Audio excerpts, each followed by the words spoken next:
Here we go. Hey guys, welcome to the Coach Steve Smith Show. I'm Jeff Underwood. This guy's Jerry White, and you can't put these two in the same room. They make conference calls, telling jokes. It's just. You ready now? I got my game face So on yes, now. I got my game There's face on now. I'm nothing ready. like having Steve Smith on the show. What's up, guys? I know. Absolutely nothing like it. Super fun. Coach. Yep. Another successful football season in the books. Kind of give me your thoughts of the overall season this year. Oh man, it was a great year for us. Our program, we took some steps forward. Very pleased with the efforts that our guys gave, our coaching staff, our support group. Everybody had a part in our program. Stepped their game up.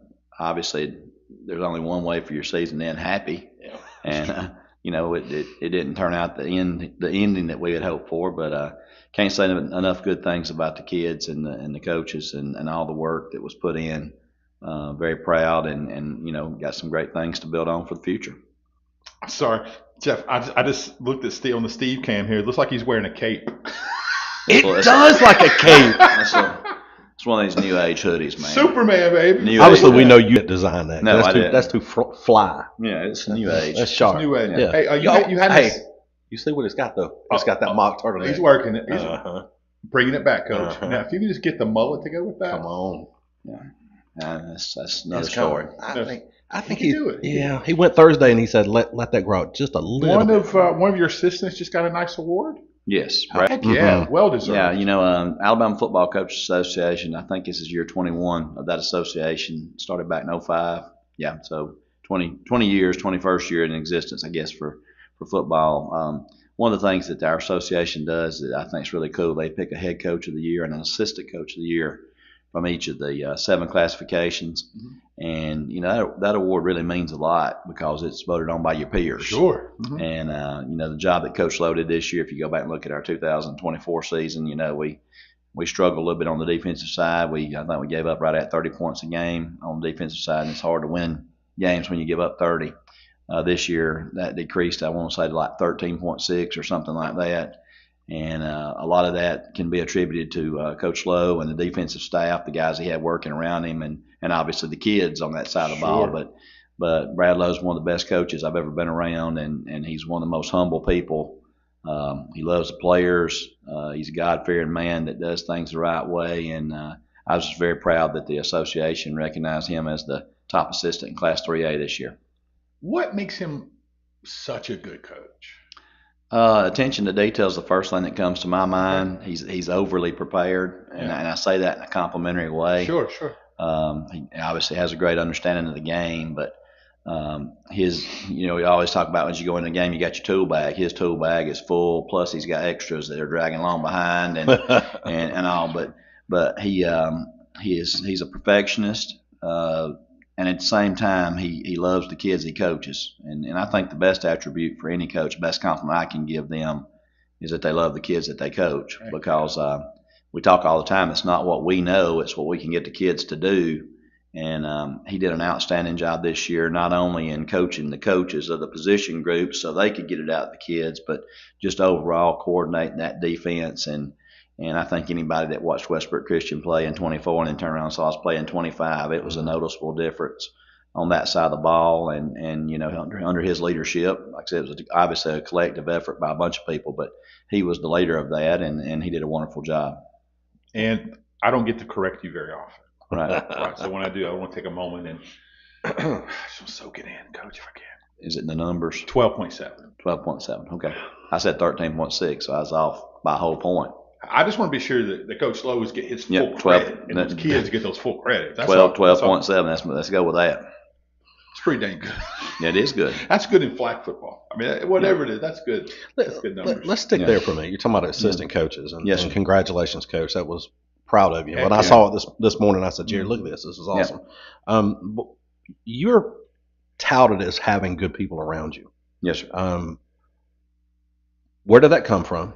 And we know why it's important, Right. but where did that come from? And how do you consistently hire good guys and good people and put them around you? Where does that come from? Well, I mean, I guess I may look at it a little bit different from some people. Most of the time when I talk to guys and talk to coaches, I could care less what they know as far as X's and O's. We keep hearing We that. keep hearing that. It really doesn't matter to me. I think a person that loves, the number one characteristic that a person has to have to be a part of any staff that I've been on is you got to love kids. Amen. I want people that love kids. I want people that want to make them better. I want people that want to invest in kids' lives, and those kids can walk away and say, hey, I really appreciate what that coach or this coach or these coaches did for me. I want the parents to, they trust their kids to us for 3 hours plus a day. I want them to know that they've got men that will, yes, work them hard, push them to their limits, but that love on them and they're trying to lead them in the right direction and supplement. And, I've said this many times before. I was raised by great parents. I couldn't ask for a better set of parents than what I had. Right. Even with having great parents, there were other people, such as my coaches and my teachers and my youth pastors and my preachers, make me who I am today. And it's a shame if a kid can walk away from a program and not say that they benefited from being under the coaches that they played for. Right. That I think that completely misses the point. And I know that people talk about winning and losing, and on top of that, it's really good when you do have success. But that's the number one thing that I look for. And you're right, I've been very fortunate everywhere I've ever worked, and Brad Lowe now, I can't take credit for what Brad Lowe is. He's a 24-year coach and veteran. He was at Westbrook before I got there. But the idea of he and I working together, our visions closely align with what we think it's supposed to be like. And then when I mentioned the rest of our coaches, Sean Smith, my son, he better act right. And then Wayne Lee goes back to our relationship at Jacksonville State back in the late 80s. Known Wayne for a long time, know what kind of man he is. Jimmy Easterwood's another guy that joined our group this year that works closely with Coach Lowe during the day, come highly recommended. And the more I was around Coach Easterwood, the more I realized he fit in perfectly with what we wanted to do. Offensive side of the ball, Rob McHugh. Rob McHugh's, we could have a whole show on Rob McHugh and the kind of man he is and the things he's overcome, the influence he is on our players.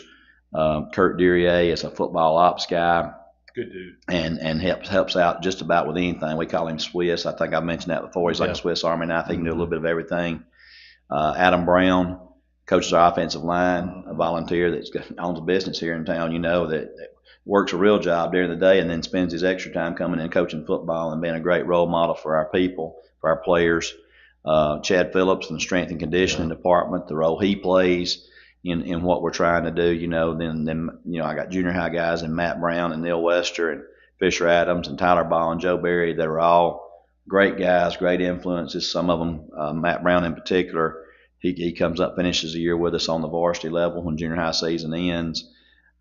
Those junior high coaches, they don't get any glory or don't get any praise for junior high. They don't have a championship, playoff in junior high, but their job that they do of preparing the kids and getting them ready for varsity, it's not something that should be taken for granted. We got really good guys working with our middle school age kids, so just I feel very fortunate to have the group of men around me that I do that are working with the athletes at Westbrook Christian in the sport of football in particular. We got great coaches in other sports as well, but just that it's just a non-negotiable. We everybody's not going to be exactly the same, but philosophically we got to be on the same page. Sure. These guys I got, they're not. We do things differently maybe than other people do. We're certainly not perfect. We coach them hard, but there are certain things and certain parameters that I ask the coaches to work within, and certain things that we're not going to do, and certain ways that we're not going to treat kids. That's right. And all these guys are tremendous role models and examples, and do things the way that we feel like is the right way to do it. That's good stuff. Who is your chaplain? You have a chaplain, or you guys just have No, different we don't really have. pastors We don't have coming in? necessarily a chaplain, but Yeah. at our school we have Bible class every Yeah, day. So right. there's a lot of people at the school that teach Bible, and then there's a lot of people, youth pastors in town, deacons that come in and teach Bible classes. Yeah. So we have a lot of positive male influences on the kids as they come in during the day, and then we do have a pretty active FCA. Brian Sure. Mintz, Coach Mintz is Yeah. the kind of FCA coordinator for this general area. He comes in every Thursday and does an FCA with our team and really our athletes. Anybody wants to come.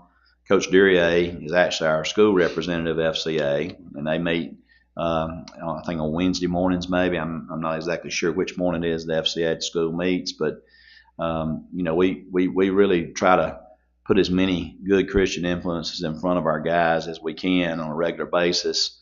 And it's good that they hear from some other voices. Sure. I'm very guilty of talking way too much. I'm guilty of trying to do too much. And over the years, I've tried to back off a little bit and give more of those responsibilities to some other people, because there's a lot of messages out there that the kids can hear and can learn from and can relate to. And I just think as I look at it as a dad myself, I mean, as my kids were coming up, I wanted my boys in Savannah, I wanted them to be in front of as many good influences as they could be around. Yeah. I want them to be around people that will, reinforce the values that we've tried to teach them, Rachel and I, at home. And you want to be able to trust the people that are working with your kids to not just motivate them to win ball games, but also to motivate them to be the best version of themselves that they can be. And I just think the more people you can get around your kids that can be that positive influence, the better. That's refreshing. No shortage of those kind of people at Westbrook. Nope. Well, there's a lot of great people at Westbrook. You're exactly right. And we're very fortunate to have a lot of them that actually help work with our kids. Heck yeah. And he's talking elementary up. That's right. No doubt. I love seeing you interact with the small kids. Oh, I love that part man. of it. I love that part of it. I got my start at Cedar Bluff at another K through 12 school, and it's just something about walking down the hall and going to the lunchroom and passing by with a group of kindergartner kids that everybody's wanting to high five, and obviously the morale, if you're doing good and the team's winning, you see more and more of those little kids that's got their red and black or red and white stuff on Fridays, just it's crazy. But just this week at school, I interact and I get this little kid that I've never even really met him before by name. And he said, "I'm in kindergarten." He said, "I'm gonna play for you one day." And it's really cool when you see stuff like that and you get to watch those kids grow up. It feels like I've just been at Westbrook for a short period of time, and we've already got kids that will be coming up playing for the high school team that were in elementary school when I first got there. That's how quick time flies by. You got great administrators, really, really good. One we questioned. But I love messing with him. Anyway, but I've been listening here lately to Brody Croyle. Yeah. He's kind of been on a media tour promoting the ranch, right, in which he should. Right. But more so, what he's been doing is telling the stories of these young men and young women, kind of where some of these kids have come from. Right. From babies to 17 years old or whatever it is. I want to get your perspective. We talk about football a lot, and we will, I'm sure, get into some of that stuff. And we got some association stuff we want to ask you about because we're ignorant on that stuff. Right. But how cool is it to be a part of something like that? I mean, you don't have a ton of guys that play from the ranch, but you do have some. Yeah. But to see that operation and how that works with a Christian education and in a safe environment, how cool is that? It is. It's really cool, and I think I might have said it here before in a previous show. I see everybody as the same. I don't really see it as ranch kids or non-ranch kids. Sure. I just say they're our kids. They're Westbrook kids, and we're all one big family. Obviously, some of those guys come from some really rough situations and some tough backgrounds, and to be at a place that has caring people that take these young men and young ladies in and raise them to the best of their ability in a Christian environment, put them in a Christian school on a daily basis, but just taking up the slack and teaching them about having family meals and things like that a lot of us take for granted. It's heartwarming, to be honest with you, and then at the same time, to see the appreciation that those kids have when they come in and they're grateful for the opportunities that they have, and they got a smile on their face because they're part of something, that the school, whether it's athletics or band or whatever it might be, and to get to be just a small part of that type of ministry that really is focusing on bettering the lives of people. Everybody says that that's what school's about and stuff, but when you see it actually lived out on a daily basis, and seeing that the school gets to be a part of that upbringing for those kids, and they have that opportunity that they might not have otherwise had, it's very, very gratifying to see those young men, those young women, integrate into the school setting and participate in the stuff that's going on, and then flourish. I've got some kids on the team now that their dads were at Big Oak Ranch. Wow. They graduated Awesome. from Westbrook Christian. They went through the ranch, and now they've produced kids, and they've got kids that are playing back at Westbrook and being second generation type things like that. And you know, and a lot of those people that are serving at the ranch may have come through the ranch when they were kids themselves, and they're turning around and they're paying it back, paying it forward, if you want to say that, for the next group, and just to get to be a part of that from a coaching end and getting to be a small part of the influence on those young people. It's definitely not something that I take lightly. In fact, I'm honored to get to be a part of that. So a lot of great things going on there, a lot of great things going on obviously at the school, but those kids being our kids, being Westbrook kids, and all being pulling in the same direction, and seeing people that may not have gone through some of the same struggles and things that those kids have in the past, but everybody just being accepting and pulling together in one direction is really what it's all about. Yeah, sure it is. I love the fact that the only moniker you put on it was Westbrook Kids. That's it. Yeah. That's pretty awesome. We're Westbrook kids. That's who we are. That's pretty awesome. Yeah. Got some questions. A lot of people say hello and Merry Christmas, Coach. Merry Christmas. We won't get to Coach Brody's question just yet. Not yet. Okay. We will get to that one though. All right. A lot of morning guys want. Ain't y'all got jobs? Especially you, Kansas They got good jobs. They're able to watch Kansas City, Kapow. something else to do. Hey, let's talk a little bit about. It was a great championship series, right? I mean, great games, and for the most part, the weather held off, which was good. I love seeing John Gross back. And taking over that job at Stanford. Well, you're a big fan. That's a perfect fit right there. I'm a big John Gross fan, and I think that's just a perfect fit. Agreed. Very few schools he would have went to. I think you're right. That was one of them. I think you're right. For sure. I think you provide a unique point of view, perspective, if you will, for a lot of the talk between public school, private school. Yeah. Right? You've coached at both, right. Obviously. So you have a perspective from both sides. Currently, you're at a private school, right? And just scrolling through social media, news articles, and different things, and seeing where does the private school hate come from? The first thing you have to remember, as it pertains to anybody's opinion, I don't care if it's public or private, I don't care if it's county or city, I don't care if it's rural or suburban. What you have to understand as it comes to issues that are controversial, people's opinion 99% of the time is not for the well-being of the overall. It's for what pleases their agenda. That's right. Yeah. So that's the first thing you get. If you can look at all the things that you're reading and I hear all the things that people are saying and understand that most of the time those people are not talking about for the good of the whole. They're talking about for the good of their particular area or their particular situation. Right.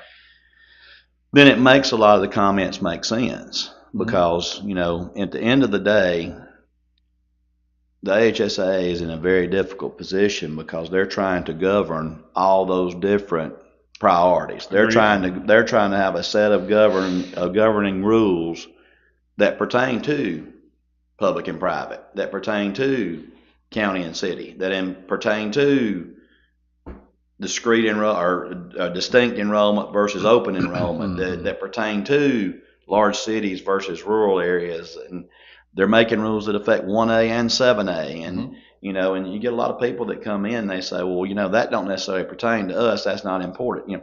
The public-private debate, this don't hide it. It's been going on for 30 plus years. I mean, that's right. In '99, when the multiplier was instituted, right. The 1.35 was instituted. It was the first means of trying to level the field. And let's just be honest about it. In '99, I think most people would probably agree there were some advantages at private schools that.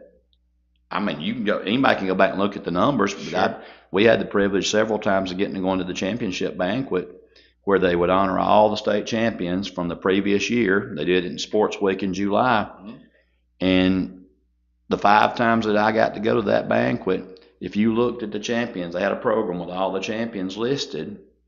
Well, in classes 1A through 4A, anywhere from 18 of 38 to 22 of 38 championships from the previous year were won by private schools. Wow. Now, when people would come out and say, well, private schools only won 13% of the championships and they make up 10% of the association, that was correct. But that was because of all the 5A, 6A, 7A championships were not being won by private schools. And so the numbers were it was averaging out in the end to look like it wasn't a big deal. But it was a huge big deal in classes 1A through 4A. Sure. It really was. Sure. You're never going to hear the Hoovers and the Thompsons and people. They're not going to complain about private schools. Why do they not complain about private schools? Because it don't pertain to them. Got it. It's not part of their daily focus. Correct. It was a problem with small schools, and anybody that says that it was, it's just got their head under a rock. It was a problem in small schools. You had a majority of the small school championships being won by private schools. Sure. So I think the HSA come in with a multiplier. Then about 10, 12 years ago, they come in with competitive balance. Correct. And again, it was still, the multiplier wasn't fixing it because private schools turn in the number that they say is their enrollment. Right. And so, okay, we need to be at 250. We're going to turn in 170 times 1.35. We're still under 250. Whether that was going on across the board or not, I'm not saying it was or it wasn't, but the private schools were still dominating in the lower divisions. And so if you check competitive balance, whether people like it or not, it is kind of getting the adjustments made to where the most successful private schools are bumping up. And it makes it difficult. I get it. It makes it difficult on me. I have to look at it and hey, we're 3A in football and basketball, volleyball. We're 4A in baseball, 4A in golf. We're 5A in soccer. It does make it a little bit difficult to comprehend. Well, and having rivalries with particular schools. You're in the region with these schools in these sports, and you're in the region with these schools in these sports. It does make it. But again, I think the idea behind it was to try to level the playing field. And of course, you have private schools. People say, well, why don't they have competitive balance for the public schools that are winning? I get it. I understand what they're saying, because from the private school perspective, it doesn't look fair, That right now, let's just be honest about it. City schools are probably viewed by the publics and the privates as having the best advantages, because when you talk about some of the most successful programs now, you're talking about city schools. Sure. I don't even know of a private school that's building a $52 million athletic facility. Mm-hmm. But you look at some of these facilities that are being built in the city school systems, not in the county school systems, obviously, but in the city school system, you're like, wow. A lot of those things are what, people 25 years ago thought would only be possible to private school. Right? Yeah. So, but again, go back to what I said in the beginning. People's opinion and people's side that they're taking in these debates typically is centered around what works best for them. Sure. And so, from the private school side, they don't understand why there's a multiplier for private schools when people that have open enrollment can get kids from other places and they still only count one. Right. I can see that point. I understand what they're saying.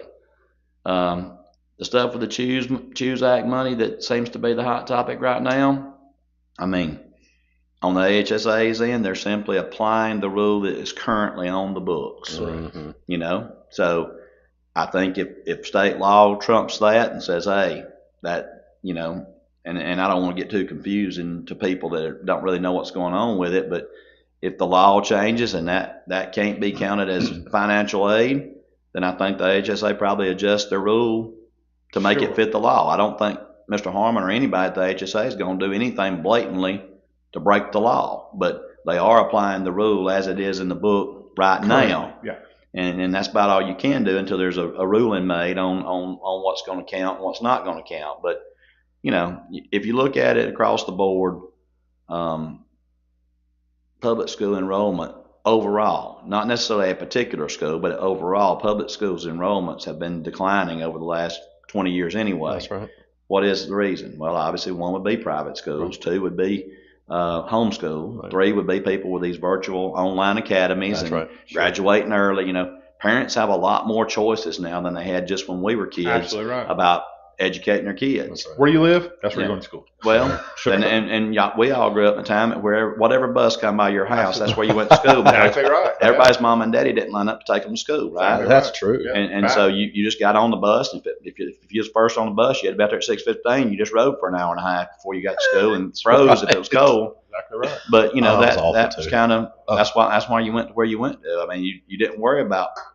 I don't know that anybody cared what school it was. It's whatever bus come by your house. Get on the bus, get your butt to school, Eat breakfast. come back in the afternoon. Yeah, that's right. And so. Yeah, we didn't have breakfast at school. You had No. you had to fend for yourself. But I just think that a lot of the things that we're seeing being debated right now, I don't know how many people have the overall good of high school athletics in mind versus the overall, versus the singular good of how it affects their area of the state, their classification. That's the world they live in. That's the world. Sure. And when you got representatives and people that are out there listening to the people in their communities and stuff, I mean, heck, they have to listen to the people that put them in office. Sure. But at the same time, what might work in Rainbow City might not be applicable in Mobile. That's right. And again, it's frustrating from a coach's standpoint. I know it's frustrating from. I've talked to 4 coaches this morning. Hey, what's going on? What's going on?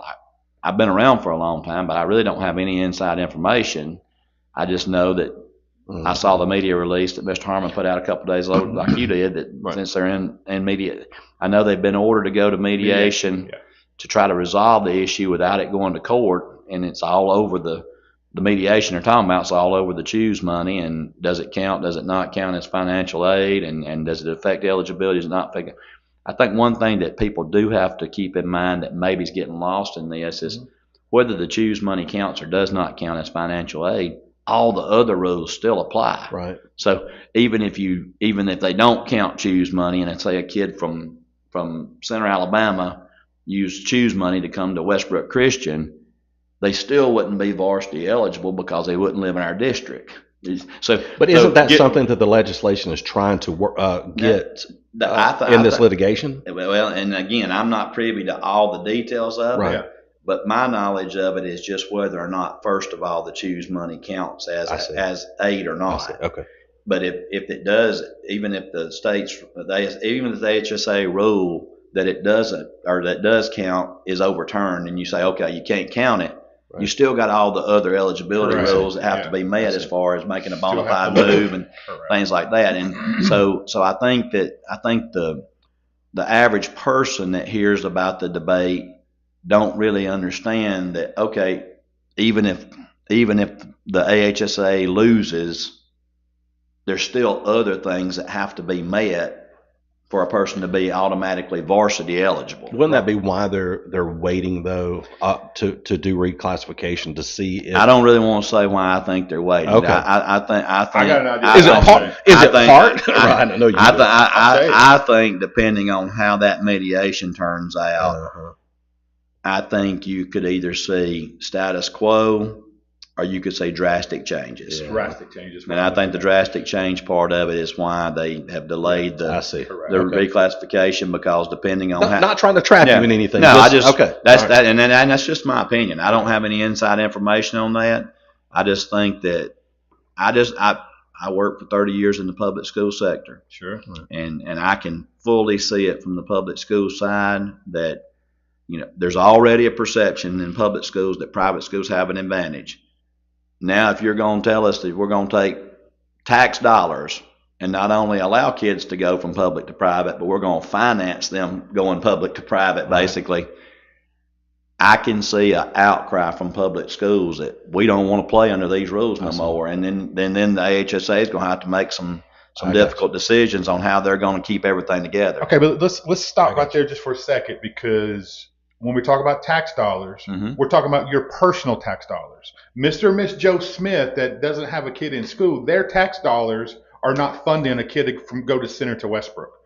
It's more of you get your money back. Correct. It's individual family money. Let's if we're going to do it, let's do it, because it's not someone else's tax dollars. It's what that parent wants. I'm not saying that, but I just want to be sure that people listen. Well, I won't say this though, Jerry. Let's just say this. Do you pay state income taxes? Sure. Do you pay county income I tax? do indeed. Right. Those tax dollars are used for the betterment of the whole, right? Let's just say state dollars are going to be used to pave highways. Mhm. Are you allowed to say, I want my tax dollars to pave my highway? Should be able to. Obviously, I'm Especially asking. where some of you I'm live. asking a rhetorical question. Sure. And obviously, we don't have any say so over which roads get paved and No. what are they. Right? We give our tax dollars and the roads get paved. Right? Do. I think you run a real slippery slope when you start saying that that's my tax dollars and I want my tax dollars to go where my kid goes. Again, I'm not saying right or wrong. I don't really have that opinion to say. What I'm saying is I can understand, because from the other side, every child in Alabama has the right to a free public education.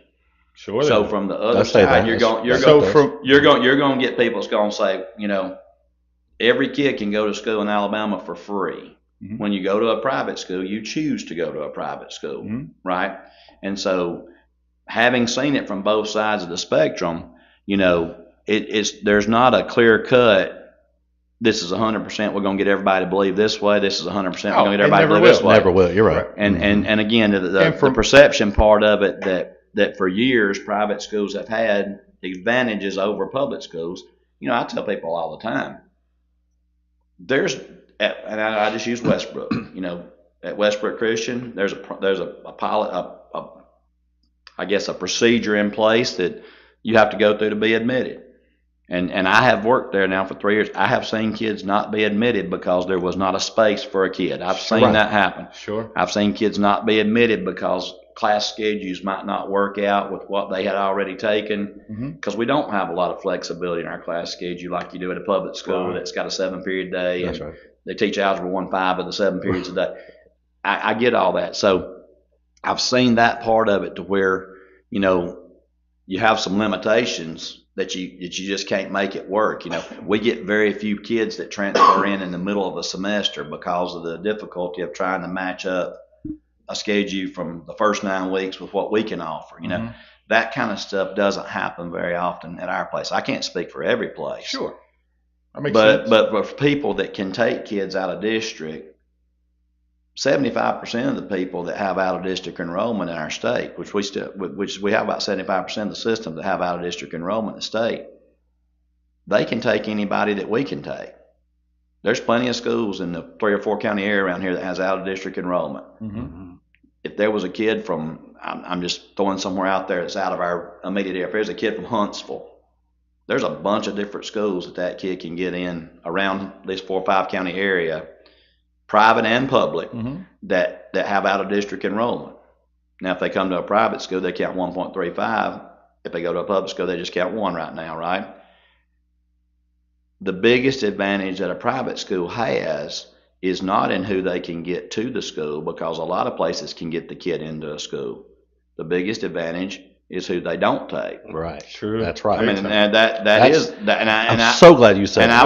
I will for admit sure. that that's an advantage that a private school has, Sure. because if there's a kid there could be a kid that lives within a mile of Westbrook Christian School that's obviously in Rainbow City, Mhm. Right. but if they've been kicked out of a different school and they don't do things the right way, or There you go. Westbrook don't have to take them. Right. Whereas if that was a school that is a public school and they have them right there, they have to take them Gotta by have law, right? Right. So it's not necessarily the bringing in people; it's the who you can exclude Yeah. that might be different. Does that? But don't think for a minute that there's public schools out there that bring in a lot more people that private schools do. Right.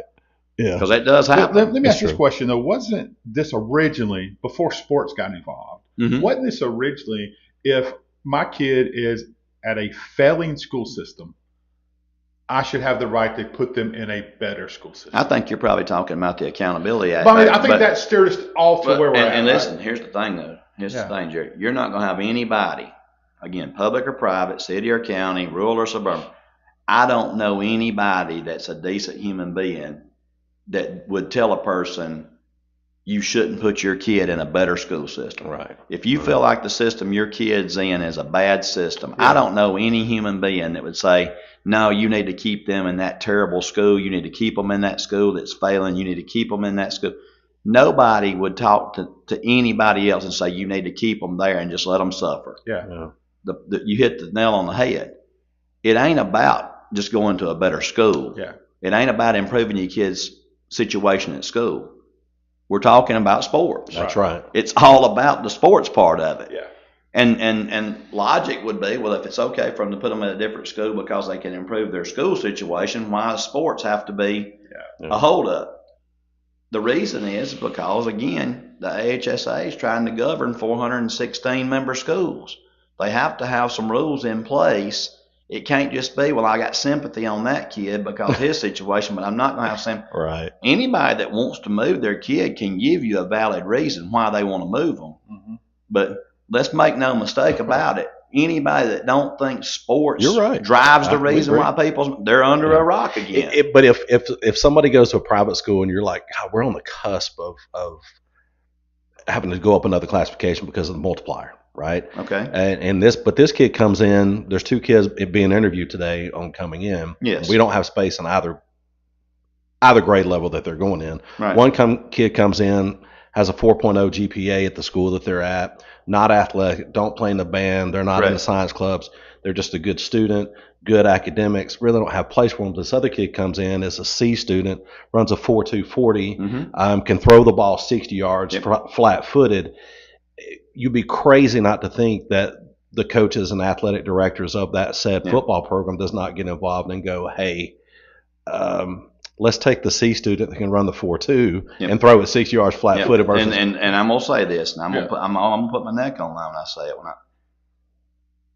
Don't think for a minute there's not a coach at a school, 1A through 7A, public or private, city or county, that wouldn't do everything within their power to try to get that kid in. Right. Anybody else that tells you, we wouldn't take them. That's bull. That's bull. That's bull. If he runs a 4.2, he's going to Thompson. You darn right. I'm not going to name any school. I'm saying of the 416 member schools in this state. You're right. If you got a kid with those credentials, don't think that every single one of those schools would not try to find some way or another to get that kid in. And anybody that says, well, we wouldn't, you're lying. You're right. And every I'm so coach, glad. Every coach I know Sure. would try to find some way or another. If that kid and their parents approached the school and that's what their credentials was, every school in this state would try to find a way legally. Some maybe not legally, but every school in the state would try to find a way to get that kid admitted. Yes. And anybody that says, well, no, we just turn them away, they're just lying. But on the other hand, if your school is failing, you're going to do, and you don't have space for a kid, you're going to change the rules of out of district kid to get a kid that's got a 4.6 weighted GPA. You're going to find a way to get them in to help. Right. And the funny thing is if you interviewed everybody, it would be amazing at some of the answers that you would get from different schools and different systems on how they go about it. But again, you bring the kid to the table that's got a C average and he's eligible and he runs a 4.2 and everybody, regardless of what their policy is going to try to find any way possible to get that kid in their school. That's 100%. That's not exclusive to any one program or any classification or any type of school. Well, I don't think it has anything to do with athletics. I think you want to prove your school can get that C average to an A average. It's all about academics. Yeah, it's nothing to do with the 4.2. Keep believing that. Challenging. Keep believing that. That's a Notre Dame mentality. We're gonna make everybody better, right? I'm not gonna get into that. We can't. I'm here. Well, you got into it the other day. If you'd have been here, it'd have been so good. You know, I'm not scared to have. He almost beat up one of the viewers. I got you. I'm not scared to have true open conversation about anything, Coach. I got you. Including private and public schools being split in the association. And obviously, but here's the thing.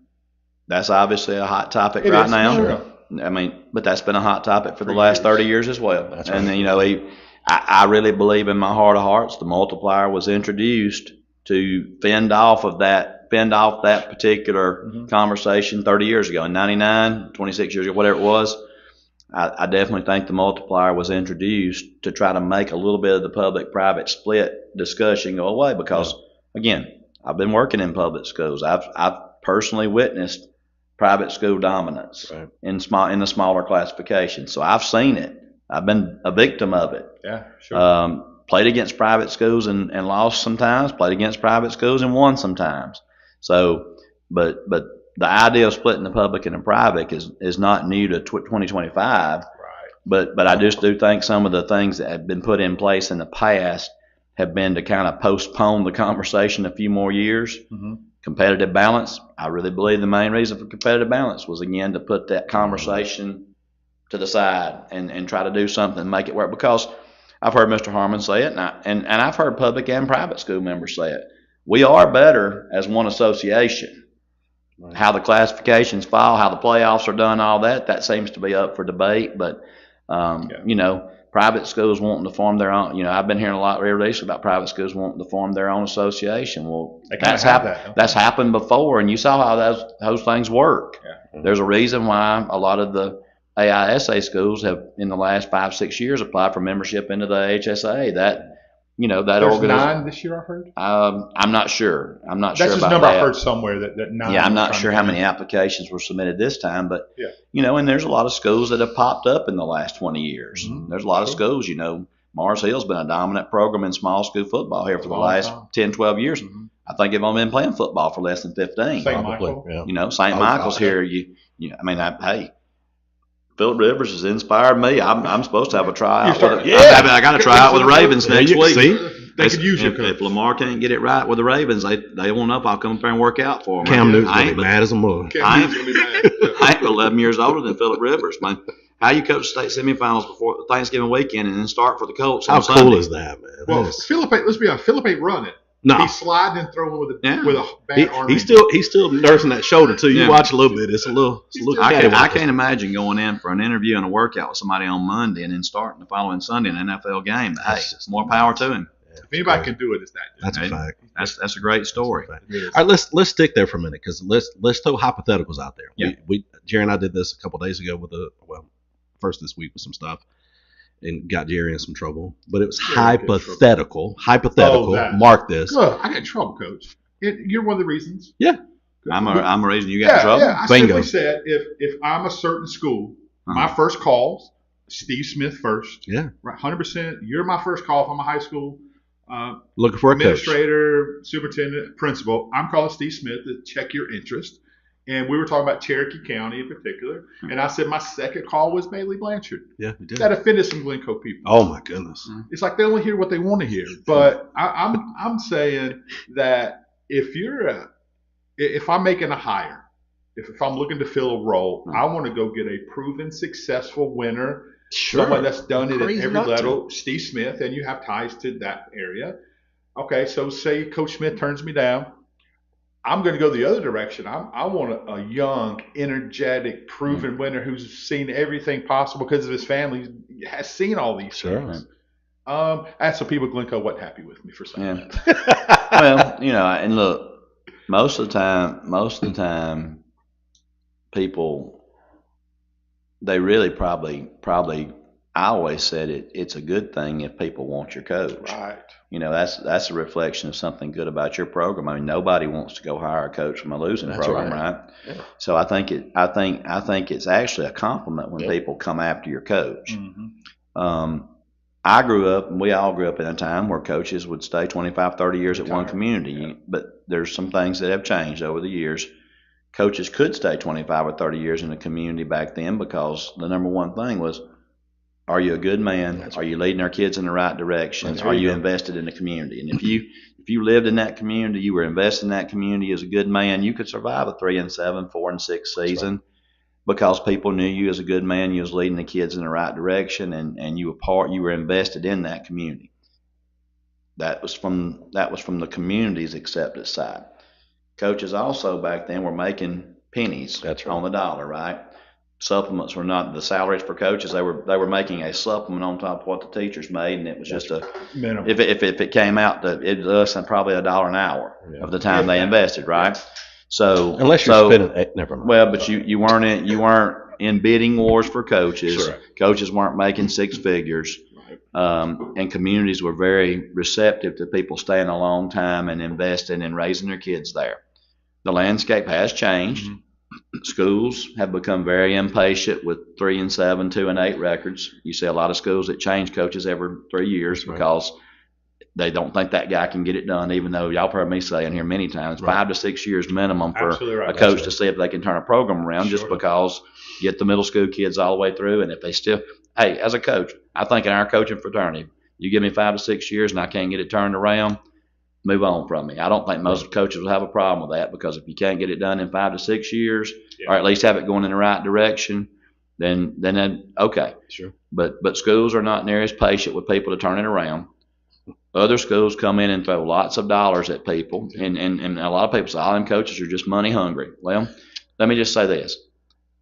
Does anybody in town have a problem with a guy that's managing Bank A over here and making $50,000, right, and then he goes over here to Bank B because they offer him $80,000?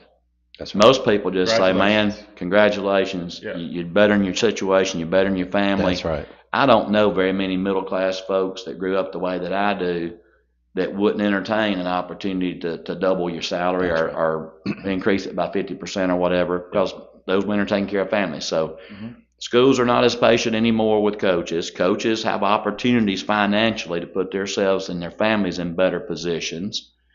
So there's the coach side of it. A coach leaves for more money or something like that. Well, he wasn't loyal anyway. He didn't want to be here in the first place. Right. And then you got the ever-changing landscape of the high school version of transfer portal that you work to build something up, and then suddenly this kid that you pouring into and started him as a 9th grader and then gets plucked by school C over here because they need that position, and they might be a bigger classification, or heaven forbid somebody gave their parents some type of perks to make a move, or whatever it might be. The loyalty aspect of it from the families. So I've kind of said, part of it can be put on the schools for not being patient. Part of it can be on the coaches for looking for more money. Part of it also involves the players and families that aren't willing to stay through the building process. And it's easier to just go over here and join this school that's already winning and be a part of that winning program. The old days of selling kids and families on, hey, we're going to build something special and you're going to get to be part of the groundwork right here. And it's going to be hard in the beginning, but, it's kind of like your people, your descendants are going to inherit the promised land, but you might not get to see it. There's not a lot of people that are really signing up for being the foundation people. Yeah. People are not moving somewhere and saying, I'm going to take my kid from this school right here that's winning, and we're going to go to this other school that's not winning, and we're going to help lay the foundation for the next 10 years. Right. And so there's some responsibility on all ends there. And again, go back to what I said earlier about people's opinions on this other stuff. Sure. Right. It's whatever glasses you're looking at it from. Exactly right. It is. I mean, it's whatever glasses you're looking at the situation from. And old school coaches, a lot of people my age, we like to go around and say that we're old school coaches, but even old school coaches have bills to pay. Sure. Old school coaches have families to support. Schools that may have been patient with coaches in the past, they've got alumni and people that are contributing to their athletic clubs. They want to win. Right. That's right. And so, we ain't getting it done in 3 or 4 years. Let's get somebody else. I get it from and look, even as a parent, my kids were fortunate that they got to play in a winning program, and it was all good. But as a parent who wants to keep their kids somewhere that's just consistently getting their eyes beat shut, That's true. So again, depending on what glass you're looking at it through, I get it. But the old days of coaches staying 30 years and the school being happy with the progress or lack thereof, but understanding, and parents being willing to be part of the building. I mean, everybody wants immediate gratification. You want a drive-through mentality. You want to be able to pull up, win some games, and get some trophies and move. Pull a Lane Kiffin, we're going to LSU. Hey. Look, I can't be throw mad that at kind of money. Regardless, I'm out. People say, well, he's making $50 million. Yeah, but LSU's paying him $100 million. Right. Same concept, right? If you're doing it, and I'm not a Lane So Kiffin people- That's fan. but here's the thing. generational money. Yeah. That's not. But people that's never made millions, Sure. and I got to include myself in that, You obviously. Westbrook's not paying you millions? No, but people's never made millions look at it and say, well, what's the difference between $10 million a year and $12 million a year? The same difference it is between 50,000 and 100,000. Well, and again, until you're in those people's shoes and you're in those circumstances, situations. It's hard to judge. I guess hard to judge anybody else and their decision and their thought process, because if you ain't in their shoes, it don't really make sense to you. Sure. There's a ton of questions. You want to throw Coach out a couple of them? Let me get. There's two. All right, one, and I think you were going to ask this one too, or liked it. Anthony Coates, how do you feel about officiating public and private? Officiating. What are you talking about? What's the difference? Don't know. What's the difference? I guess that's what they're asking. Is there? You're talking about officiating, like the people in the striped shirts? I'm assuming. I'm asking. Go ahead. All right, let's move on from that one. Can you ask Coach Smith if a private school gives a kid any sort of financial aid or a scholarship, are they eligible to play varsity sports? That's from the Jones. Here's the thing. Oh, Brent. The AHSA rule is if you receive any type of aid the first year, you have to sit a year. Of varsity. You have to sit. Well, no, the aid rule, there is no sub-varsity. And this is another thing that people get confused at with AHSA rules. There's only a certain few of those rules that have a sub-varsity caveat. If you get aid the first year, regardless of how old you are or what division you play, if you get aid the first year, you have to sit a year. Okay. Of any level. Okay. You can't give aid by the rule. You can't get aid the first year as a 7th grader and play middle school. You can't get aid the first year as a 9th grader and play JV. You can't get aid the first year as a junior and play varsity. The first year you go, if you get any type of aid, half tuition, anything, you're supposed to sit 1 year. Period. Now, after you've been there a year, you could receive full scholarship for the next 5 and not affect your eligibility. I got you. But if you receive any aid, that's what this whole deal is with the CHOOSE Act money. The AHSA is trying to enforce, if you took CHOOSE Act money and you transferred that first year, you should have to sit a year, just like the rule has always been. That's what the AHSA side is on it, because the rule has always been. Now, are there people that received aid the first year, or received tuition reduction or assistance or half? Or I got to believe there have been schools that have given people breaks the first year and let them play. They just didn't get caught doing that. But that is a rules it is a rules violation to receive aid the first year and play on any level. There is no sub-varsity caveat. There is no rule that says you can get aid the first year, but you just can't play varsity. You get aid the first year, you're supposed to have to sit a year. Great information. Yep. Does that include discounts for employees? That does include discounts for employees, because anything like that is perceived as aid. You guys may remember a few years back where Mobile Christian had to forfeit some games. I think it might have been 19 or 21. Yeah, I do remember that. And Coach Cottrell, I asked him, I said, how'd that happen? Yeah. And what it was, they had a guy that they hired as a coach. His kid, this was before the old rule that a kid could come as a child of a full-time employee or whatever. But what had happened is the guy, they agreed for an amount that he was going to coach for. Instead of him taking his coaching supplement and then turn around and then paying it to the school for his kid's tuition, they just said, cancel him out. Wow. Well, when the kid didn't pay, then that kid was rendered ineligible, and they had to forfeit 3 or 4 games at the beginning. I think they still made a deep run. It may have been in one of the years that I played against them. I can't remember for sure what year it was, but, probably it would have been a real simple fix. Just pay the guy the supplement that he's agreed to come for, and then let him turn around and pay it back to the school. Is this the follow-up question? This was the Mobile Christian. Okay. This was I think you followed up about, an employee's kid. Correct. Okay. So that's what, according to Coach Cottrell, that he told me, that's what got him, was the guy didn't take the supplement. He just said, let the supplement count as my payment. And all they really needed to do was pay the supplement and let the guy turn around and pay them back. But so that rule is in place again. And they don't take a genius to figure out why that rule is in place, right? Sure. The rule is obviously in place to keep from scholarshiping kids to come play. Sure. We've got a follow-up question for Anthony Coates in just a second, but one of them I just found out. I don't think everybody gets free lunch nowadays, though, right? No, The question was, there was some time right after COVID when I think free lunches were, but I think that's not part of it. I don't know that Not free anymore. lunches. I don't know that free lunches at public schools. I don't think that's across the board anymore. Not like across it the was. board. It's Some the, schools, it's the right. CARES money that they're having to spend. Right. And I think, like my wife's, I think they're done with that now. I think they. Well, and there's not I free think- lunches at Westbrook. I mean, in Right. private school wise, I know there's not free lunches. I mean, I watch our kids that pay every day for their lunch. When they allotted that money, I think they have to get rid of it they- in that area. And I think a lot of it had to do with your Title I, Title II status, Right, I how many think so. people were on free and reduced lunch Right, and all I that type think of so. stuff. But I do know right there, heck, I can remember one year when my kids were all in school at Piedmont, everybody had free lunch. Yeah. And I think that was a statewide That's thing, right. you know, Gosh, after yeah. COVID or whatever. It's so Brant, funny. do you see what Brant said? No, it's funny.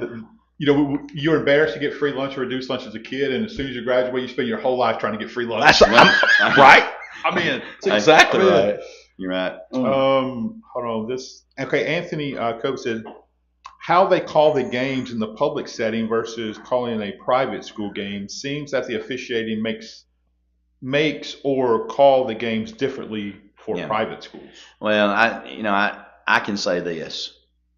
There's a shortage of officials. No question. There's a shortage of officials. Especially officials, young ones. Well, the thing that you have, in my experience with Calhoun County being over near Jacksonville State and Jacksonville State having a coaching minor, and I even took a class when I was in school at Jacksonville State officiating intramural sports, to try to learn the game and all, because I think people that really love the game, they play it as long as they can, and then a lot of us go into coaching. If we don't go into coaching, we won't stay connected, and one way you can kind of stay connected is being official. Mm. But all these officials associations, if you look at the makeup of the officials, a lot of them are our age or older and have been doing it for 25 or 30 years and just love it. They just love being involved with high school athletics. A lot of them are maybe college age type kids that are trying to make some money when they're in college. That Calhoun County area, you get a lot of college age kids that Jacksonville State kind of say, hey, you want to try officiate, you make a little extra money. And it really is prevalent in spring sports like baseball, softball. A lot of younger kids out there. They don't put a lot of younger guys out there in football because you kind of got to pay your dues to Get 'em. junior high and then middle school, JV, whatever, before you get some varsity assignments. What there's not a lot percentage-wise of those guys that are between 30 and 60. And so there's a big generational gap, and there's not a lot of people that are wanting to call ball for 40 years like we have. And so a lot of these older officials that we tend to give them a hard time because they might be moving a step slower than they used to or whatever. There's a lot of wisdom in those officials. Sure. I've never felt like there was a public or a private slant toward how the games were called. I really don't think that. But what you do run into in your associations is this Etowah County Gadsden Area Football Officials Association. A lot of these people have been here their whole life, so you're going to have an official that went to Southside. Sure. You're going to have some officials that went to Hoax Bluff. You're going to have some officials in this association that went to Glencoe or Gadsden High, Right. or even Westbrook. They're going to be officials that went to school in this area. Most of the time, the booking agent, you want to sign an official that graduated from Westbrook to do a Westbrook game. You don't want to put them in that position. A lot of times officials will say, hey, I got a nephew on the team at school X. I don't need to call their games. Mm-hmm. So again, even the viewpoint on officiating is a lot of times formulated by whatever glasses you're looking through the officiating. There's some guys out there, you say, man, you don't want them calling your game at Westbrook. I say, why is that? They say, well, they hate private schools, And then there's other guys that say, well, We've seen that. We've seen that. well, and you hear people say stuff, and then you hear people say, well, you don't want that guy calling the games for Coach Rob over there because he went to a private school. Right. You hear people say that in all different directions. You don't want to call a Hoax Bluff because he went to Glencoe. Well, in and the you know what I'm 80s. saying? And it's impossible for the coaches to know Sure. everybody and where they went to school, and I'm going to scratch that guy for this game, or So what I've learned, and like I said, I don't always agree with every call, and a lot of times, I'll get animated talking to them about it, but they're in control of making the calls of the games. They are. Very seldom have I ever seen them change a call. They're doing the best that they can, and if you go back and look at it as an overall grade, they're getting it right about 90% of the time I'd agree with that. at the minimum. Yeah, I agree with that. Well, What a tough a job. coach 90% Imagine. successful, Oh, everybody be on board, right? Hall of Fame, baby. Hey, players that grade 90% on a particular Friday Well night, done, boy. well, sign them up. I'll take everybody that can grade 90%, right? But the officials, they're going to be under a lot of scrutiny, because somebody, every time a flag's thrown, half the people's happy and half the people's mad. Yeah.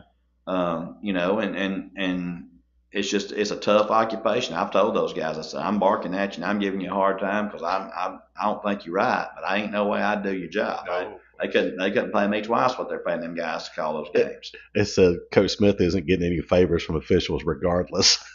No, but here's the thing. All I can ask the officials. Stay off the field, Coach. No, Stay in off the field. 2026, all I ask from the officials is let's just put the past behind us. That's it. Just let it go. Hey, what I said last year, I apologize. Yeah. Let it go. I think. Remember when I brought your flag back to you? I think It's all love. reputation sometimes precedes, but I'm not near as volatile as I was 25 years I'd ago. agree with that. It's so funny It's that good stuff. there used to be officials like I remember when Larry Foster's brother was officiating football. You didn't want to see him because he called extra against that. Let me tell you something. Larry Foster would throw he would throw a flag and look in the stands and try to find. I mean, who's calling me out on that? All right. Yeah. You may or may not know this lady, this Okay. young lady. Her initials are SS. Last name Smith. How many games have you gotten thrown out of? Thrown out. Is it football or does this count baseball? And Savannah everything? is asking this. You better be honest. Even intramural. Well, I will tell you this. Church I have been thrown out one time in my whole life, and it was my first career win. And it was such a crazy situation. It was in 1995 at Gaston on Shinbone Ridge. Love the Ridge. Tom McDowell head coach. Cedar Bluff. We wound up beating Gaston that night. I think the final score was 15-12, and I was ejected from the game. But I honestly believe the officials. I honestly believe they, and this is gratifying for the coach to say, I honestly believe they knew they were wrong. Tyler may take his comment to the back. point they knew I was wrong, they were wrong to the point that I never left the sideline. I was thrown out. It was chaotic for sure, and I pitched a big enough fit to certainly be thrown out. I don't dispute it one bit, but He was looking for the sheriff's deputy. well, the sheriff was actually there that night, so it wasn't the sheriff's deputy. The sheriff was actually up at the field house that had to come down because our fans. That's great. The fans a lot of times will follow the actions of the coach. I was acting a fool, and therefore I had a bunch of people behind me that were copying my behavior. And You're I said it ain't nothing that I'm proud of by no stretch of imagination. And I finance a lot of things for people that ask me that question. So that definitely be something to talk I bet about. James Hayes said, I am never going to a game Steve Smith's coaching the that again. interest rate's going up. So But the interest rates are going up. anyhow, I did. Now I've been tossed out of a couple of baseball games. I coached 25 years. I coached baseball or softball, varsity, junior high on some level. So I have been tossed out of a baseball Isn't game. that part or of the two. game though? Sometimes getting tossed out of a baseball game. He used to get us fired up. Yeah, Blanket. like I said, not anything I'm proud of. Coach, but another great question here. Who is the best fisher person in your family? best fisherman. Careful with that language, Coach. Well, the best fisher person in the family. There you go. So y'all can tell right here there was an extra show, and I had told my family we were going to be on. So I'm going to answer this question. He's uncomfortable. The best fisher person in my family is going to be Sloan. Okay. Okay. All right. And that's only because he does it more than everybody else. Okay. You know, Sean's right there rivaling. He just don't get to go as much as Sloan does. So Coach, Anthony, coach said, "Thank you. Just curious on your thoughts about the officials." yeah, and Anthony's a great guy, man. It's just I've seen it work both ways. You want to ask Tyler's question? Or you want to make Tyler's? But Tyler Stent's site says, from an official's viewpoint, I respect your comments, Coach. Thanks. Well, like I said, I certainly would not want their job. They do the best they can, and like I said, they get it right a lot more than they get it wrong. But we tend to focus on the wrong, and you know, I learned a long time ago as a coach, you don't never want to get to a point where you make excuses. You don't want to make excuses because the kids are not going to get it right every time. I'm certainly going to make plenty of mistakes during the game. you got to play through those things, and you got to be able to overcome. Great comment here by Brad. Brand. I don't know how I didn't see it. Thanks to that rule, I got put in a different tax bracket. Got me paying an extra $10,000 in taxes. I think that's around the lunch thing. I think. Hey, Brand, I think that's from the coaches' stipends to coaches' and using it as scholarships. If not, Got all right. So if somebody asked a question, I'm not going to go all the way back Yeah. up, but I think it's not far. But what does it look like? Because it certainly affects you if being at Westbrook, if the association and the private schools, or the high school association, the private schools split. Yeah. And they form their own. What does that look like? They're asking. Well, again, it's all hypothetical. Sure. The split been talked about for the last 30 years, but that I do think it's back on the table again over this controversy. And at the end of the day, I think there's 51 private school members, 51, 52, something like that, private school members in the state. The state has always been pretty steadfast that in order to offer a championship in a division, there had to be a minimum of 32 schools. So, it's not just coincidence. There's 32 in 7A. Right. You've done it as long as I have. You can remember when 1A through 4A or 1A through 5A used to be together in girls golf. Yeah. It used to be 1A through 5A in wrestling when it was 1A through 4A, and now it's 1A through 3A. So as more teams have been added and they could develop or have a division enough to have a championship, the rule of thumb has always been through the HSA, and the past has always been 32. So, you don't have to be a math genius to figure it out. If there's only 51 or 52 private schools in the association and the private schools are then split into their own division, math tells me that there's not enough room for one. Correct. And so then you're talking, and this is what I try to tell people all the time when they wish for something or they want something. And look, there's a lot of private schools out there that want to be split. There's lots of private schools that want to be split. I maintain that we're better finding a way to keep it the way that it is, and we're all together, because what works for one private school does not necessarily work for another. Absolutely. Just like we talk about county and city, there have been a lot of discrepancies there, some advantages on facilities and things like that. Right. When you just say we're going to take all the private schools and lump them into association, well, what's going on at Rainbow City or Donahoe or Jacksonville Christian or Victory Christian is not the same as what's going on at 7A McGill-Toolen, and St. Paul's and UMS Wright. There's only 11 of the private schools that have 4A enrollment or higher. That's right. I think that's right. And guess where they are? They're all in Mobile, Montgomery, Birmingham, and Huntsville. Exactly. You got John Paul and Randolph in Huntsville. You got Briarwood and John Carroll in Birmingham. You've got in Mobile, you've got UMS and St. Paul's and McGill-Toolen and St. Michael's. Okay, so we've just named about 8 or 9 of those 11. Then in Montgomery, the larger ones, correct. I don't know, between Catholic and Academy and St. James and Trinity, I don't know which ones are like. But all 11 of those larger ones are in the cities that have populations correct. Of 250,000 or more. And, there's a lot of difference when your zone in Mobile, let's just say for McGill-Toolen, is a population. What's Mobile's population? 300,000? Probably, maybe a little more. Yeah. All right, and kids that a person that moves to Mobile can go to any one of those private schools that Mobile is the district of, or the zone public school that they can go. Well, when you can draw from 300,000 population, and then what's the population of Rainbow City, which is what's Westbrook zone? 10,000. Almost 10. Yeah. Almost 10. Yeah. There's a big difference in 10,000.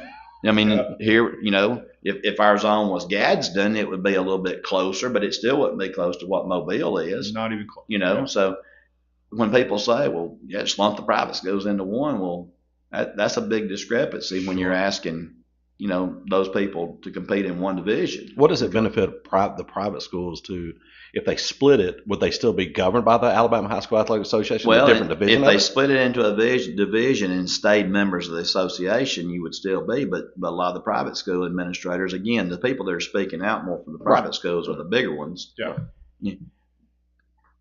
The bigger private schools their question to the AHSA is, well, if we're our own division, Then why would we answer to a central board that's 14 out of 15 members public? Correct. Right now, Terry Curtis of UMS Wright is the only private school member on the central board. Okay. So it would really not. It would almost mean if you're going to split the privates up, the AHSA would almost have a central board for the public schools, and I would think, again, I can't speak for Mr. Harmon, but I would think a central board for the private schools would make sense, because then you'd be talking about, since privates are playing privates in the playoffs, Right. they needed to be coming up with the ideas of what would be fair versus fair. Now, I've heard that if it does split, they still want to give you the opportunity to play in the regular season, which that helps a little bit, because there's some good rivalries between some publics and privates that you would like to see continue. Right.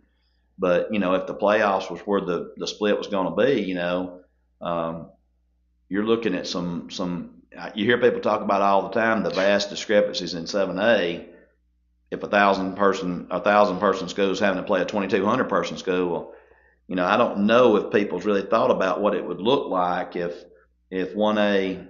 I bring up Donahoe. I'm just trying to think of a 1A private school around Victory. Is Victory 1A or 2A? I think they're 1A, but they're playing 1A, like 8-man football or something like that. Yeah, they're an 8-man football. Victory played 8-man. Oh no, it's Jacksonville Christian. JCA. Yeah, JCA's playing 8-man, but Victory's that's right. playing 11-man in Pell City, right? Yeah, that's right. We played them 3 years. Yeah, Matt Griffiths coached down there. Correct. Yeah. But what would it look like for Victory Christian to finish 4th in their region? Let's just say in a region around here of private schools, and your playoff matchup is to play 7A McGill-Toolen as a 1 seed. It's like a sacrifice. Well, I mean, I'm not saying that. I'm just saying when you look at it from a perspective of fairness. Well, let's but there's a lot of public school people out there. Listen, there's a lot of public school folks out there that say, we don't care. Give them what they deserve. Yeah. They're private. And look, heck, I've probably said that before in the past when I was frustrated over what I perceived as the inadequacies. And look, I'm not going to sit here in front of you at a private school and say there's not some advantages at a private school. I'm not going to say there's not some advantages at a city school. I worked at one. Yeah. And about the only one you can say there's not any advantages are the county schools that don't have open enrollment. Those guys are playing with what's zoned for them, and I can't think of an advantage there. So that makes the job that a lot of those folks do year in and year out even more impressive. But there's a lot of those county schools that over the last 10, 12 years, their systems have opened the door for them to be able to take kids from other schools too. Yeah. And there's more sports besides football. It's true. And there's shows about football. We're talking about football, but you're exactly right, because when that gets into play, you may have a dominant 2A, 3A volleyball program, right? That's right. But it ain't dominant compared to Bayside, who's 3A enrollment playing 7A because they won 24 state championships in a row. Yeah. They're not dominant to McGill-Toolen, who was the only team really to level Bayside off and say, big boy, you're not going to win at 7A. Yeah. But Bayside won at every other level, and that's probably the most unbreakable streak you'll ever see. I agree with that. And but you're exactly right. And there are certain sports that one class is not going to matter. I'll put our golf team up against any private school, any division. 100%. I'd put our golf team up against any of them. Golf and football are not apples to apples, though. That's right. Correct. That's right. So, great point. When you look at this year's Super 7, there was only 3 private schools to make the tournament out of 14. Well, and 2 of them won. Well, and in Class 3A this year, it was the 3rd consecutive year it's been private versus private. Yeah. And I was at Piedmont for a long time, played in 7 of those games. I think 5 of the 7 times that I was there, we played at a private school. But what you have steadily seen happen is through competitive balance, those programs, a lot of those programs have moved on up, and they're 4A or higher now. And even the 2 participants this year, Mars Hill and Bayside, their enrollment would keep them 3A or below. Sure. But both of those guys will move on up to 4A due to their success this year and last year. That's what people have to understand. Can you talk about that a little bit, the point system? Yeah. The point system is, and I have to put it in a way that just Redneck Steve can understand it, okay? That's the way I understand it. Yeah. You got 2-year classification period that just ended. It was last year, this year. Mm-hmm. In order to have to move up as a private school, you have to play for the championship 1 year. You don't have to win it. You have to play for it 1 year, and go to at least the second round the other year. There's no way you can move up if you don't make it one of the 2 years. Yeah. Case in point, St. Michael's. Pretty sure St. Michael's was a semifinalist in 4A last year. That's right. I think they were a semifinalist again this year in 4A. Jackson. 2 semifinal appearances. St. Michael does not have to move up due to competitive balance. So 2 semifinals won't get you there. Correct. 1 finals appearance over the 2-year window and a second round over the other. There's a lot of people that think because Coosa Christian won it, they're moving up. No. Coosa Christian won't move up, even though they won the championship on the field, had a great season. They were really, really good this year, and they earned that championship on the field. But by virtue of them not going to the playoffs last year, they got 0 points last year. Mm-hmm. So the 4A championship this year does not bump them up. Right. Bayside Academy got beat by Mars Hill in the championship game this year, but because Bayside made at least the second round last year, Bayside in 3A will move up to 4A. Tuscaloosa Academy, 2A. Yep. Y'all got familiarity with them playing Coosa the last couple of years. Yep. Tuscaloosa Academy, by virtue of making it last year and getting to at least the second round this year, TA will come up to 3A. And a lot of people say, how's that fair? Well, it's because the point system, that's how it's set up. And then, once you do get moved up, people say, well, we didn't play 4A the 2 years. Why didn't we move back down? Yeah. Well, it's a lot easier to stay where you're at than it is to move up. Correct. To stay where you're at, all you basically got to do is make the second round both years or make the third round one of the 2 years, and you've got enough points, you stay where you're at. Yeah. So, It's Coach. I'm a big fan of Coach Wright, by the way. Mhm. TA. Yep. And his brother. Josh and Jody are great guys. They're hilarious. Yep. And I will say, but before we end this, you did pick Coosa beginning of the year to win the state championship, by the way. Yeah. The talent that they put on the field, Sure. Yeah, and the opportunity that was going to be in front of them. I'm trying to give you your cookies. You thought from a football standpoint, you looked and they were the best team in Class 2A in my opinion, and they went out there and backed it up. They did a great job. Congratulations to them for winning that championship. I think that was the best game of the seven as far as it was the only game I think that was within a touchdown. That's right. And hats off to Coosa as well for in both the semifinals and the final. They got off to 0-2 start, but they played 2 really good teams in the beginning. They won 13 games in a row.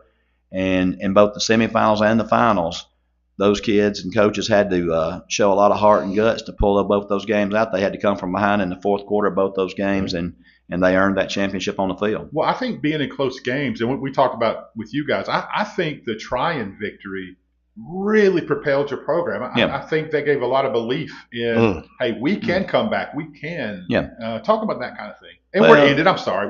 It's just you have to have milestone games that help your program get over the hump from time to time. Right. And just to be honest with you, I mean, the Tryon game I think can be a one of those memorable type victories that can help our program not just this year, but in future years, Sure. There have been a lot of times, just in my brief tenure at Westbrook Christian, 2024, we think we have a win over Weaver. We have a penalty on last play of the game, 1 untimed down. Well, it's 1 play for the win. We've got the lead. We stop them. We win the game. They score. They win the game. Weaver makes the play. They score. They win the game. Yeah. My first year, we're at Ohatchee. We have a great second half comeback. We take the lead. We have Ohatchee 4th and 16. They've got to make a play to win the game. They throw it up. We got 3 guys there. They got 1 guy there. Their guy catches it. So you think, my goodness. We answer the call, get back downfield, score, pull it to 1 point. We decide to go for 2 in the win. 1 play. It's going to determine the game. We make a play or they make a play. They batted it down. And there's just several things that you can go back to over just the first couple years I was there that, you're in that situation and it's one team or the other makes the play. It determines the outcome. You play for 4 quarters, 47 minutes and 55 seconds, and it comes down to 1 play. And we'd had a hard time getting over the hump. So the Tryon game, going into overtime on the road, coming back from 14 down against a quality opponent, getting to a 4th and 16 situation again. They've got the ball. We've scored in overtime. We've got to make a stop right here. And we made the play. Yeah. And that I think that can be monumental for our program in the fact that there has to be a first time that you make those plays. The belief in the next time is a lot more solid when you got past memories to go back to that we do that. Yeah. And a lot of people ask me about the time at Piedmont. I reference that a lot here. The mentality at Piedmont was that they were going to make that play every time. Sure. That it didn't matter the situation, if it's an overtime game. And look, and there were even times at Piedmont when we had that mentality, and we still came up short. You know, we went for two a couple times that didn't win the game. But the mentality and the belief every time was, it don't matter who the other team is, it don't matter what class they are, we're going to find a way to win the game. And from a coaching standpoint, that's pretty fun to have that type of aura around the program. And that's what we want to create at Westbrook Christian. And I think the Trine game can do a lot toward propelling us to having that kind of belief that regardless of who we're playing, regardless of what the circumstances are, regardless if it's 14 down in the fourth quarter, you got a chance. And as long as there's time on the clock, I always tell the kids, as long as there's time on the clock, you always got a chance. Heck yeah. And, you know, so our guys, you know, I'm very proud of. You won't stop short of saying getting over the hump, because the next time the situation presents itself, you got to do it again. Sure. You know, you hadn't arrived by any stretch of imagination. And as we go into our preparation for next year, I don't want people resting on the fact that we won 10 games and made the playoffs this year. You know, there ain't, as I always say, there ain't but one way to end the season happy. That's right. You know, you want to go further. Coach, that's all I got. Thank you again for a great year. Sure, Love yeah, talking it's ball awesome. with you. And Appreciate you guys Merry having on. Christmas to you and your family. Same to you guys. Appreciate y'all, and I appreciate all the people that listen and comment, and the people that sponsor the show and stuff. I mean, it's a team effort just like anything else. And right. I'm one person. I've got an opinion just like everybody else. But Heck yeah. you know, I try to look at things from the perspective of reality and want to.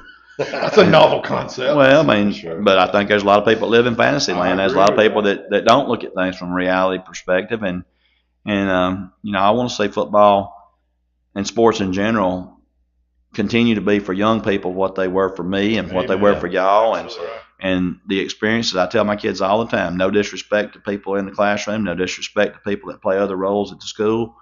But I challenge them. I say, when you go to your 25, 30-year class reunion, I want you to sit there and find out how many people bring up old stories about the classroom. It's true. What do you talk about? You talk about You ball remember that? games. You remember that pop quiz we had? Yeah.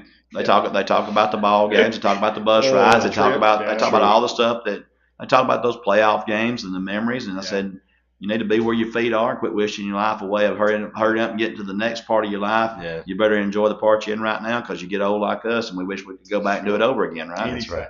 Except some of those bus trips were epic. Oh, yeah. my gosh. Oh yeah. It was different back on the Chiefs. back in the Getting day. left. Oh yeah. You leave Lane Kiffin out of this. That's a different story. That's a different story. That's a far different story. Where this brother was, he deserved to get left. That's all I'm going to say about that, but you're watching right now.